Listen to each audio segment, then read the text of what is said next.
Huh?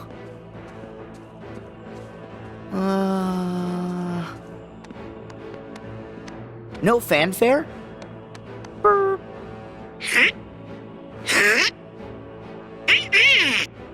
Welcome to Kingdom Hearts 3 review, you cartoony bastards. This is my first encounter with Kingdom Hearts game, so I believe I can be more objective than most people who did play a lot of Kingdom Hearts games before, but then again I might be wrong as well. Still keep in mind that every review is subjective, no matter who is writing it. You can try to be objective, but eventually you are always subjective. Kingdom Hearts 3 is god knows which installment in this long-running series, with many re-releases and compilations strung together, with horrible names such as 1.5, 2.5, 2.8 Final Chapter Prologue, 358 divided by 2 days, etc. Obvious problem is understanding every bit of this overly convoluted and nonsensical story, since it is scattered through all of those games, at least bits and pieces are. I understood most of it and how it is connected to previous ones, thanks to some YouTubers and small bits from memory archive that is present in the game. Kingdom Hearts 3 is peculiar action RPG with lots of good and bad and some mediocre stuff as well. It is a mix of Final Fantasy type and Disney characters and stories. Ansem!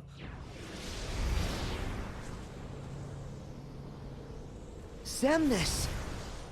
Roxas should never have existed in the first place. What you seek is impossible. Strange mix, since Final Fantasy games are dead serious for the most part, and Disney animated ones are for children. To me, it just does not work. I won't go into story too much, cause in my opinion it is utter horseshit written by pretentious lunatic while on many acid trips. 3 Sephiroths, Vangina, No Name, Rockefeller, Darth Vader, Guy with Girl's Name, some Dynasty Warrior characters and many more are all present here. It does not sound like a lot, does it? Well, now mix in past, present and future versions of each character, add clones of those same ones into the mix, say heart and darkness a lot without any sense, and then with such bland ending that again introduces new plot twist just like that. As I said, I understood most of it, but bits and pieces definitely flew over my head because I quickly started not caring, because to me story is just plain bad and cringy as well. Nothing interesting, overly convoluted, cringy characters and dialogue, also too many cutscenes that last for a long bloody time. To complete only story it takes around 30 to 40 hours, but cutscenes are half of that. Just too much, especially with at times horrible dialogue. What saves this disaster are Disney stories and characters. If they focused on those and left it like that, with simple organization 13 story focused on balance without adding 15 versions of every character, it would be far more interesting overall. Disney stories are connected to each world and are absolutely fantastic for the most part, since they follow script from corresponding cartoons and movies, and that is fine. Characters are fantastically done, and I enjoyed almost every Disney character and story besides Big Hero 6, but that is just my subjective opinion, as is this whole review and every other review for that matter. Ham, Rex, Flynn and Jack Sparrow are an absolute treat, and I loved spending time with them. Great? Really? Would you say I was impressive? Very impressive, Rex. We couldn't look away. Hooray! Oh, that makes me so happy. Were you watching too? Did you see what I did? I was going for fearsome, but I think I might have actually achieved something close to Earth to daring. Rex. What pisses me off is why more characters aren't playable and permanent. I like Goofy and Donald and understand that everyone is linked to their world only, but I'm sure with this nonsensical story they could have come up with something to include many more permanent members. I feel like they wasted massive potential here. Game and set!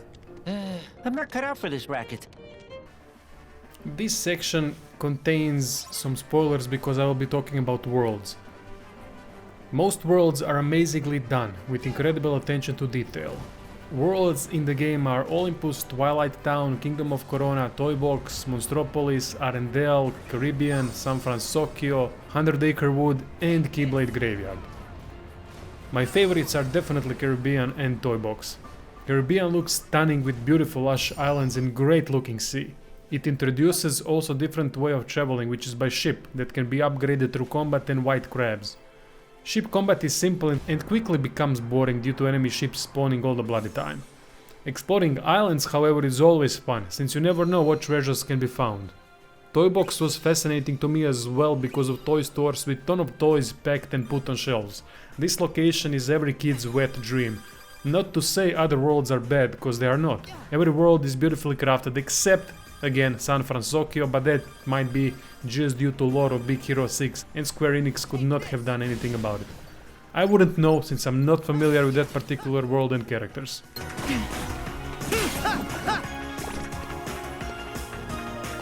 Some worlds have unique things outside setting, story and characters. Arendelle has Frozen Slider minigame, Caribbean has ships and open sea, 100 Acre Wood is all about minigames but extremely boring ones unfortunately. After completing story, every world receives unique flan minigame as well. While adding features like minigames to diversify gameplay is always a good thing, most of them are boring and bland. It is especially frustrating if you are a trophy hunter or want to unlock everything in the game because you are required to do them in that case. Otherwise they are entirely optional. Traveling between worlds is done in Gummi ship in outer space. Another addition to gameplay that is for the most part alright. The Gummi ship editor is a fantastic tool that lets you create your own ship from scratch and edit existing ones. Possibilities are almost endless, and that is a big plus to otherwise mediocre feature. Traveling around and destroying stuff to collect resources is just not fun. Same as battles. Only battles that were interesting are endgame boss battles that require your full attention. Overall, it's a serviceable feature. Combat in Kingdom Hearts 3 is definitely something else. It is action focused, very dynamic and fun, and that's what kept me going for the most part. So much attention to detail shown when it comes to animations, special moves, impact, combos, keyblade diversity. Amount of things included in combat is ridiculous. Next to normal combos there are keyblade form changes that significantly alter how Sora behaves, specialty moves that do massive damage, attraction specials, focus moves, team combo finishers, aerial combat and links that work like summons. It is truly staggering how many different things goes into combat and it all works wonderfully with one massive downside. Game is too easy because of it, excluding couple boss fights near the end of the game. Special moves are extremely powerful and can obliterate enemies with ease and they proc far too often. Links recover HP to full and last for decent amount of time and do lots of damage. You can make the game even easier with links by just summoning them at the start of each battle and start dishing out insane amounts of damage. So there is no tactical approach at all, even on hard difficulty. Almost everything is trivial.